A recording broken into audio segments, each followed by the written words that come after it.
Bonjour à tous et à toutes, ça me fait vraiment plaisir aujourd'hui de vous présenter des résultats de recherche en lien avec une étude exploratoire sur le cadenassage pour un type d'équipement en particulier, les équipements mobiles. Alors vous savez qu'on a déjà fait des études à l'IRSST sur le cadenassage, mais celle-là elle est vraiment particulière à un type d'équipement et François a vendu un peu le punch. Je vais vous expliquer pourquoi est-ce qu'on a décidé de travailler plus directement sur ce sujet-là. Je tiens à préciser que c'est une étude qui a été faite en collaboration avec l'École Polytechnique de Montréal, avec Yuvin Chinia et Barthélemy Aucourt.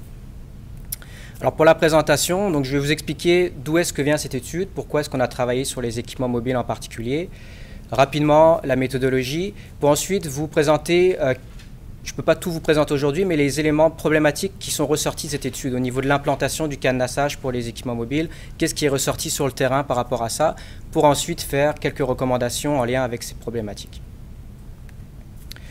Alors, pourquoi les équipements mobiles? Je pense que c'est important de commencer par une définition. On a appelé ce type d'équipement équipement mobile en opposition aux équipements fixes, traditionnellement concernés par le cadenassage. Lorsqu'on parle de cadenassage, souvent on va penser à des équipements dans les entreprises, dans des ateliers, des équipements qui sont là pour rester, qui ne bougent pas, qui sont reliés à des sectionneurs, à des vannes, pour lesquels le cadenassage s'applique bien. Par contre, en industrie, on a aussi toute une partie d'équipements qui sont donc mobiles, qui vont faire du travail de par leur mobilité et qui sont souvent considérés à part par les entreprises en termes de gestion des risques. Sauf que ça reste que des machines et il y a toute une réglementation qui s'applique aussi à ces équipements-là. Alors nous, dans l'étude, on a choisi une définition assez large. On a considéré les équipements mobiles comme des équipements donc, qui vont bouger, donc qui soient autopropulsés, remorqués ou transportés. Et ça ne concernait pas les équipements, les véhicules de transport personnel. Donc c'était vraiment de la machinerie. Donc ce n'était pas que des équipements qui sont prévus que pour le transport de personnes. Donc vous voyez un certain nombre d'exemples avec les photos ici. Donc on a les chariots élévateurs, les chargeuses, les tracteurs, les souffleuses qu'on a beaucoup au Québec, les nacelles, etc., etc. Donc vous voyez un peu le type d'équipement concerné par l'étude que je vous présente aujourd'hui. Alors qu'est-ce qui s'est passé? C'est dans une précédente étude où on a étudié le cadenassage dans le secteur municipal suite à une demande de l'APSAM parce qu'il y avait un certain nombre de problématiques d'implantation du cadenassage dans le secteur municipal. Ils étaient un petit peu en retard. Donc on avait fait une étude exploratoire il y a quelques années sur le sujet. Et lorsqu'on a fait l'analyse des accidents graves et mortels dans le secteur d'activité en lien avec des problèmes d'application du cadenassage, donc lors d'interventions de maintenance sur des équipements, on s'est rendu compte que la plupart des accidents graves et mortels avaient eu lieu sur de la machinerie mobile. Et à l'époque, ça nous avait quand même surpris, on n'avait pas forcément ciblé ce type d'équipement dans la thématique de recherche. Et lié à ça, comme François l'a dit en introduction, on s'est rendu compte que les équipements mobiles étaient rarement pris en compte dans les programmes de cadenassage dans le secteur municipal, parce que c'est l'étude qu'on a fait que je vous présente était dans le secteur municipal, mais je vous dirais dans tous les secteurs d'activité en général, les équipements mobiles n'étaient pas pris en compte dans les programmes de cadenassage et comme je disais, étaient considérés comme une catégorie à part. Donc là, on avait vraiment un problème. On avait des accidents sur un type de machinerie qui n'était pas pris en compte dans les programmes malgré les obligations réglementaires. Donc vous voyez un peu le besoin de recherche qui est apparu et on a été soutenu par l'APSAM dans cette démarche. Pour que ce soit un peu plus concret pour vous, je vous ai mis un exemple d'accident. Vous voyez ici, vous avez, c'est un accident qui a eu lieu en 2004 dans le secteur municipal. Donc vous avez un tracteur ici et derrière, le tracteur a été équipé d'un aérateur. Un aérateur, c'est un dispositif qui permet, lorsqu'il est au sol, de faire des trous dans le sol pour l'aérer, pour l'entretenir. Donc c'est typiquement un équipement qu'on va utiliser dans les parcs, les terrains de sport, etc. Et ce qui s'est passé, c'est que le travailleur, le système s'est bloqué, il a voulu intervenir et débloquer le système sans couper les énergies sur son tracteur et il s'est retrouvé coincé entre le tracteur et l'aérateur et malheureusement il en est décédé. Alors là on pourrait toujours dire est-ce que c'est du cadenassage qu'il fallait faire, est-ce que c'était autre chose, mais on a clairement un problème de maîtrise des énergies avant d'intervenir et on est en plein dedans au niveau de la réglementation sur ce sujet-là. Donc au niveau réglementaire, je pense que vous me voyez un peu venir. Ce qui s'est passé, c'est qu'en 2016, on a eu une mise à jour de la réglementation sur le cadenassage et l'article qui traite du sujet, l'article 188.2 principal, nous dit qu'avant d'entreprendre dans la zone dangereuse d'une machine, tout travail donc de travail de maintenance au sens large du terme. Dans ce cas-là, le cadenassage ou à défaut, toute autre méthode qui assure une sécurité équivalente doit être appliquée. Et là, le débat qui est arrivé, que nous, on n'avait pas forcément pensé en proposant cette étude, c'est que les gens sur le terrain n'avait pas considéré que les équipements mobiles étaient inclus finalement dans cet article-là, dans la réglementation. Donc c'est comme si les équipements mobiles ne faisaient pas partie des machines définies dans cet article-là. Et je dirais que ça a été une des premières retombées de l'étude qu'on n'avait pas forcément anticipé, mais c'était de clarifier cet élément-là et de sensibiliser finalement le milieu en leur disant que oui, les équipements mobiles, vous devriez le considérer dans vos programmes. Et ça a fait des débats, et notamment on a demandé une clarification à la CNESST sur le sujet. Donc ça a été intéressant, on a eu pas mal de discussions, et au final, il a été conclu que les équipements mobiles étaient bien inclus dans la section sur le cadenassage dans le RSST. Pour faire une petite parenthèse, parce qu'il y avait d'autres articles dans le RSST qui concernaient les équipements mobiles, mais il a été conclu que ces articles-là étaient complémentaires et non, il y en avait un qui avait prépondérance sur l'autre. Donc, en tout cas, ça a été quand même déjà, je pense, un élément important de sensibilisation du milieu à ce niveau-là. Et ça va dans le même sens que la nouvelle version de la dernière version de la norme sur le cadenassage au Canada, qui disait que son domaine d'application avait été élargi aux équipements mobiles. Donc vous voyez qu'il y a eu, je pense, une certaine prise de conscience dans les dernières années sur ce type d'équipement-là. Bref, rapide sur la réglementation. Je sais que la plupart d'entre vous connaissez le cadenassage et les alternatives. Ce n'est pas la première présentation, mais je voulais quand même préciser que dans la réglementation, ce qu'on dit, c'est qu'à partir du moment où on fait une intervention de maintenance sur une machine, il va falloir contrôler les énergies.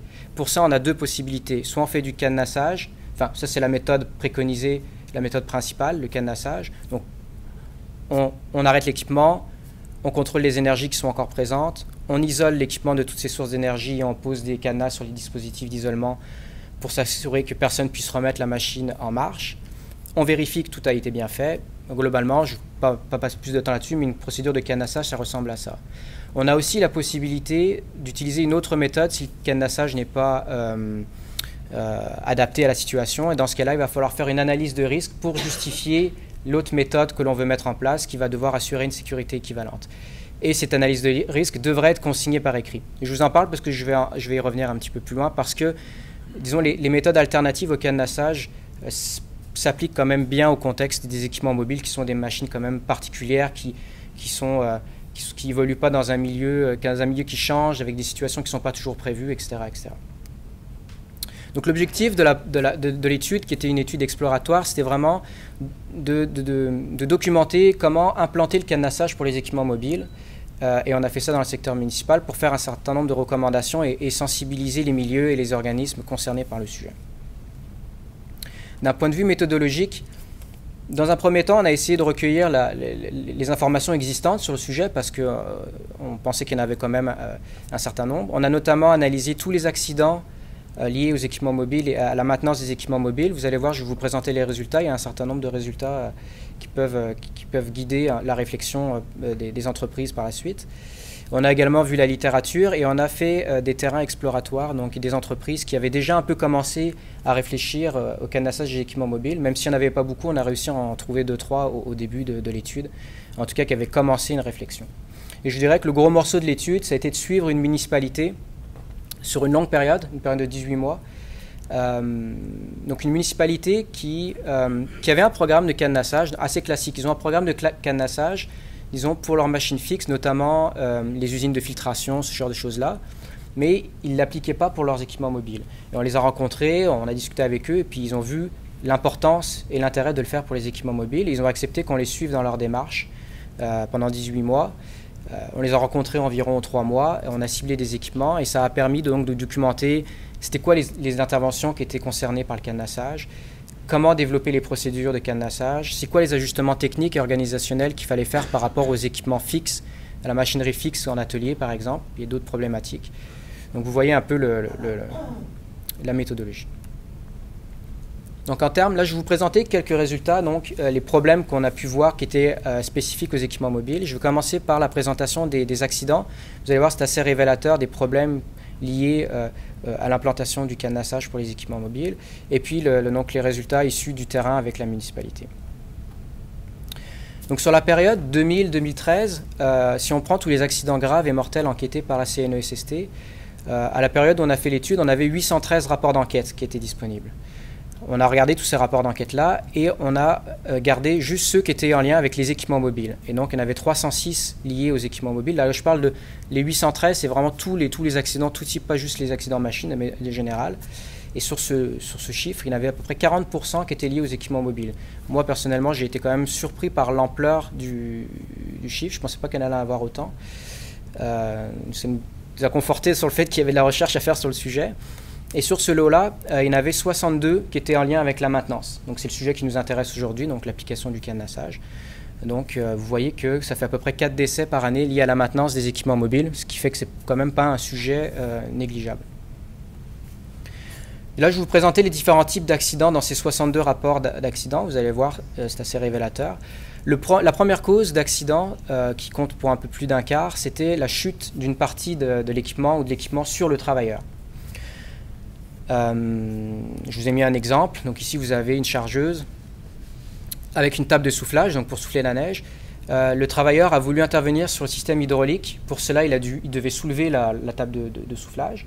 Il a travaillé un peu sur le système hydraulique s'est brisé, le conduit hydraulique s'est brisé et la table de soufflage lui est tombée dessus. Donc là, on n'est pas forcément dans l'application d'un cadenas sur un sectionneur, mais on est quand même sur la gestion des énergies avant d'intervenir. Donc là, le travailleur n'a clairement pas maîtrisé toutes les énergies, donc l'énergie gravitationnelle dans ce cas-là. Il n'a pas bloqué le système, il n'a pas calé comme il faut et le système lui est tombé dessus. Donc ça fait partie des éléments à prendre en compte lorsqu'on met en place une procédure de contrôle des énergies. Deuxième type d'accident, disons plus classique, je dirais en sécurité des machines, le travailleur est entré en contact avec une pièce en mouvement. Donc pour un équipement mobile, ici, je vous ai mis un autre exemple. Vous avez, ça c'est une machine qui est utilisée dans l'asphaltage. Je pense qu'il y a du matériau qui rentre dedans, il y a un certain mélange qui est fait pour ensuite être utilisé par une autre machine derrière. Là, le travailleur, ce qu'il a fait, c'est qu'il a voulu nettoyer la trémie sur le dessus de l'équipement et il est tombé alors que l'équipement était en fonction. Il y avait des éléments tournants à l'intérieur et bien sûr, il est décédé. Donc la plus classique, c'est-à-dire qu'il est intervenu dans une zone dangereuse sans arrêter l'équipement tout simplement. Troisième type d'accident que je voulais vous présenter, c'est cette fois-ci le véhicule est en mouvement, le véhicule en entier est en mouvement. Donc ici, l'accident que je vous présente, c'est un camion poubelle, il y a eu des dégâts dessus, il était placé sur une dépanneuse. Là, le travailleur, ce qu'il a voulu faire, c'est qu'il a voulu évaluer les dégâts sous le camion poubelle sans prévenir ses collègues. Et ce qui s'est passé, c'est qu'il y a un autre collègue qui est arrivé, il est rentré dans la dépanneuse, il est parti avec le camion benne et il a écrasé le travailleur qui était sous le camion. Alors là, ce qui se passe, c'est que là, l'équipement est arrêté, les énergies sont contrôlées, mais le travailleur qui est intervenu, il n'avait pas le contrôle de la situation. Il aurait dû avoir le contrôle des mouvements du véhicule. Donc là, on est vraiment dans la phase, disons, où on fait le parallèle avec apposer son cadenas sur le sectionneur. Là, il aurait dû contrôler le démarrage éventuel des équipements. Donc vous voyez un peu le type de problématique qui intervient, qui n'est pas forcément évident à gérer pour ce type d'équipement-là, parce qu'il n'y a pas beaucoup de supervision, parce qu'ils évoluent dans des environnements qui changent, ce n'est pas toujours en atelier, ce n'est pas forcément évident. Il y a d'autres accidents qu'on a répertoriés qui sont un peu plus spécifiques, comme l'explosion des pneus, l'explosion de réservoir, donc on n'a pas purgé l'essence dans le réservoir avant de faire du travail à chaud. Donc, encore là, contrôle des énergies, mais on est sur des éléments un peu plus spécifiques, un peu plus général. Et puis les intoxications, donc des fois il y a des équipements mobiles où il y a des citernes, le travailleur est entré dans la citerne sans maîtriser les énergies, mais là on est plus dans peut-être les espaces clos, etc., mais c'est quand même lié aux équipements mobiles. Mais je voulais surtout que vous reteniez les trois premiers types d'accidents qui sont vraiment liés à l'application d'une procédure de cadenassage ou tout du moins de contrôle des énergies au sens large. Donc qu'est-ce qu'on peut retenir de ça? C'est que, sans surprise, lorsqu'on analyse les accidents mortels, c'est qu'il y avait un problème de conscientisation, il n'y avait pas de procédure qui était appliquée, les travailleurs n'avaient pas forcément toujours conscience qu'ils travaillaient dans une zone dangereuse. Et puis je vous dirais que le fait d'arrêter, de faire un arrêt sécuritaire, puis je vais vous détailler un petit peu juste après, d'arrêter l'équipement de façon sécuritaire, tout simplement, sans parler même de procédure au cadenassage au complet, aurait évité un grand nombre d'accidents. Et je vais insister un peu là-dessus, c'est que d'arrêter l'équipement de façon sécuritaire, que ce soit pour le conducteur, donc d'intervenir avec le moteur arrêté, ou pour le mécanicien en atelier, bloquer les équipements qui sont en hauteur avant d'intervenir. Juste ces étapes-là qui peuvent paraître assez simples, assez basiques, de les faire, ça va beaucoup améliorer la sécurité des travailleurs, sans même parler d'application de cadenas, etc., etc.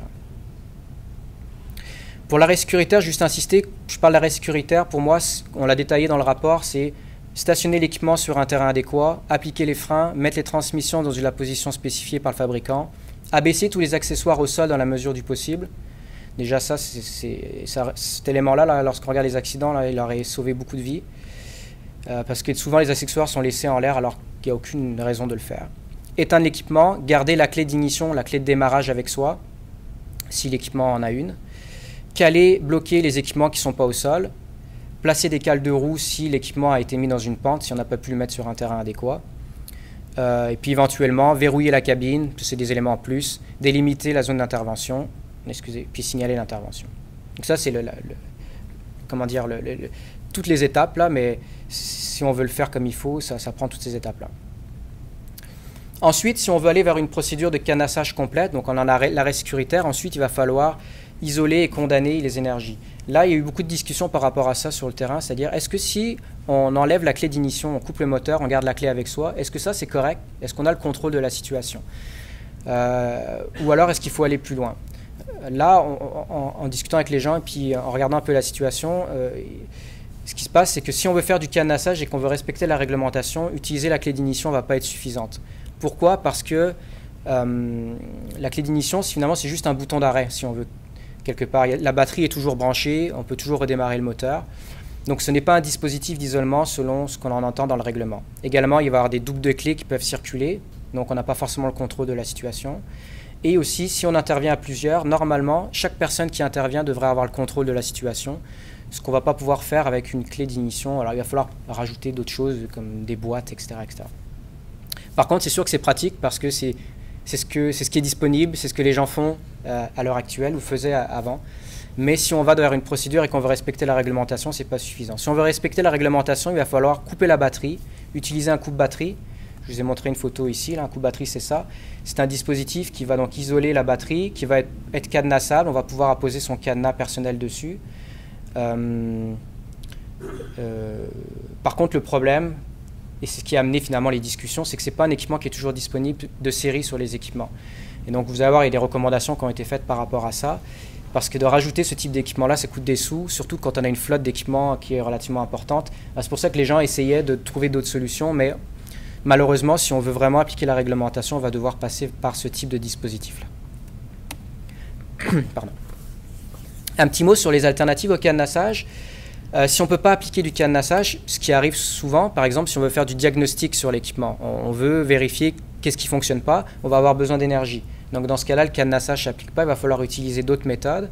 Il y a d'autres interventions également mineures de courte durée pour lesquelles le cadenassage ne va pas s'adapter.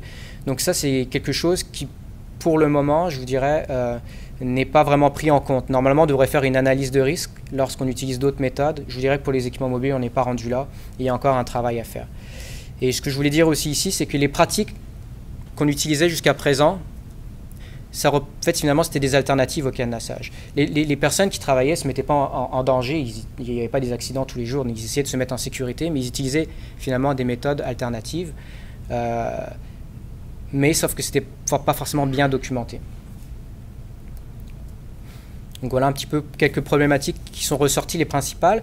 Là, je vais faire des recommandations liées à ça finalement.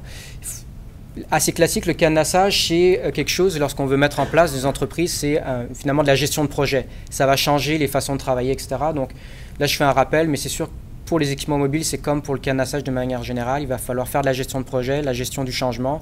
Et c'est important de s'appuyer sur les personnes qui vont être concernées, comme les mécaniciens, les contremaîtres, les opérateurs dans ce cas-ci, les impliquer, les sensibiliser, les former pour qu'ils adhèrent aux nouvelles méthodes qu'on leur veut mettre en place et qui participent et qui trouvent des solutions également lorsque le cadenassage ne s'applique pas.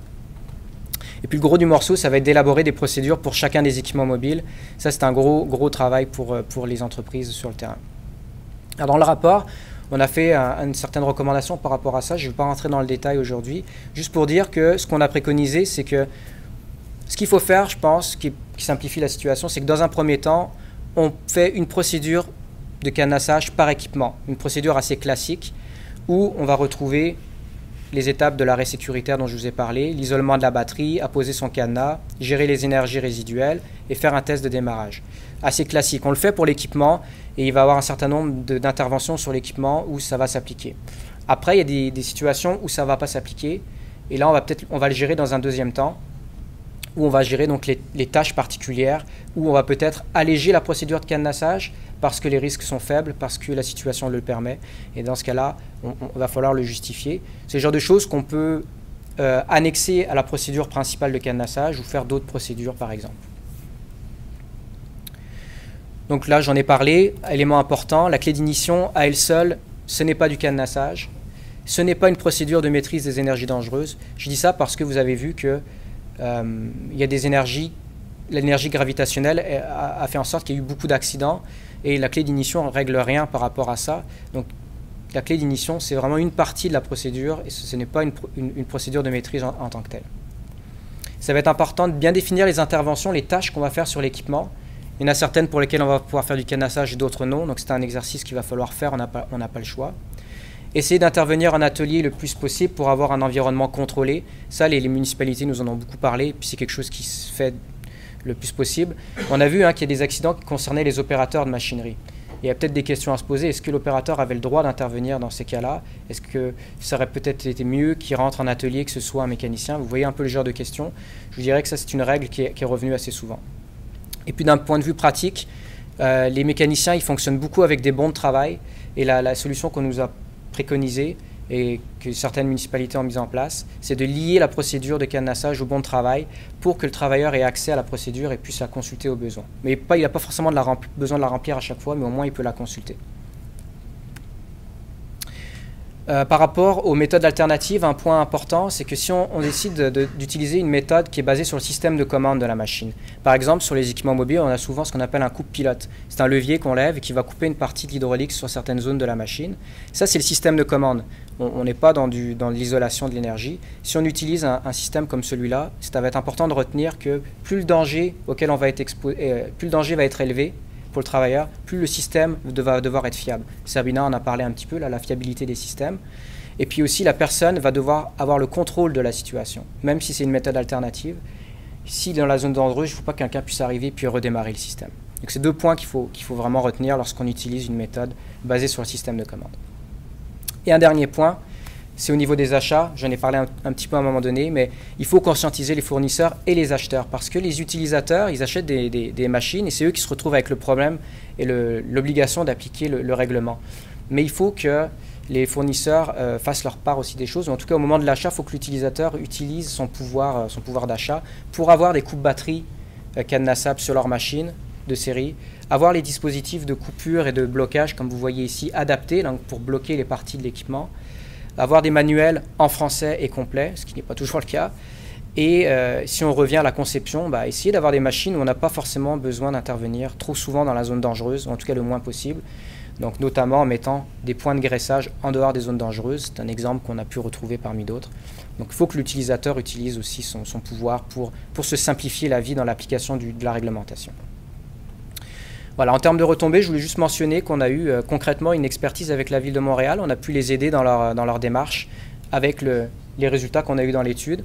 Ça a été assez intéressant. Et puis on a un outil de valorisation qui devrait être disponible début 2019, si tout va bien. Avec notamment un modèle de procédure de cadenassage pour les équipements mobiles. Voilà.